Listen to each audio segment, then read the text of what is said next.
જૂનાગઢ મનપાના ચૂંટણી અંતર્ગત ward number 1 માં ભાજપનો પ્રચંડ પ્રચાર। જૂનાગઢ મ્યુનિસિપલ કોર્પોરેશનની સામાન્ય ચૂંટણીમાં ધીમે ધીમે પ્રચાર પ્રસારનો ધમધમાટ વધી રહ્યો છે, ત્યારે હવે જૂનાગઢ મ્યુનિસિપલ કોર્પોરેશનના વોર્ડ નંબર 1 ના ભારતીય જનતા પાર્ટીના ચારેય ઉમેદવારો ગત વર્ષ કરેલા વિકાસના કામો અને હાલ કાર્યરત કામોને લઈને મતદારો સમક્ષ જઈ રહ્યા છે। દેશના પ્રધાનમંત્રી નરેન્દ્ર મોદી અને રાજ્યના મુખ્યમંત્રી ભૂપેન્દ્ર પટેલ ઉપરાંત सांसद राजेश चुडासमा और धारासभ्य संजयभाई कोरडिया द्वारा केंद्र सरकार और राज्य सरकार द्वारा विकासना कामों माटे फाळवेल विविध ग्रांटोनी साथे जाहेर करी विविध योजनाओं लागू करी छे। वडाना मतदार सुधी लाभो पहोंचाड्या छे, त्यारे मतदारों तरफथी पण समर्थन मळी रह्युं छे। जूनागढ़ म्युनिसिपल कोर्पोरेशनना वोर्ड नंबर 1 ना भारतीय जनता पार्टीना चूंटणीना प्रभारी अने पूर्व काउंसिलर अशोकभाई चावड़ा साथे रहीने लोक संपर्क करी रह्या छे। जूनागढ़ म्युनिसिपल कोर्पोरेशनना वोर्ड नंबर 1 ना रेणाक विस्तारना अने बजारना ढोलना नाद साथे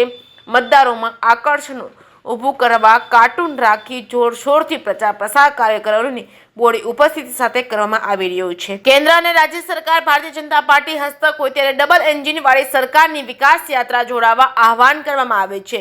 જૂનાગઢ મ્યુનિસિપલ કોર્પોરેશનના વોર્ડ નંબર 1 ના ભારતીય જનતા પાર્ટી તરફથી જિજ્ઞાસાબેન ગુજરાતી, રેખાબેન સોલંકી, સુભાષભાઈ રાદડિયા, નિલેશભાઈ પીઠિયા ઉમેદવાર તરીકે લોક સંપર્ક કરી મતદારો સમક્ષ રજૂઆત કરી સમર્થન મેળવી રહ્યા છે। જે કેસ ગુજરાતી સાથે રાજુ પંડ્યા કેશોદ। હું અશોકભાઈ માવજીભાઈ ચાવડા, દોલતપુરા પૂર્વ કોર્પોરેટર। અત્યારે મારી સાથે ચાર ઉમેદવાર છે। અમે લોકસંપર્ક ચાલુ કર્યો છે અને વોર્ડમાં અમે વિકાસના કામોને લઈને જવાના।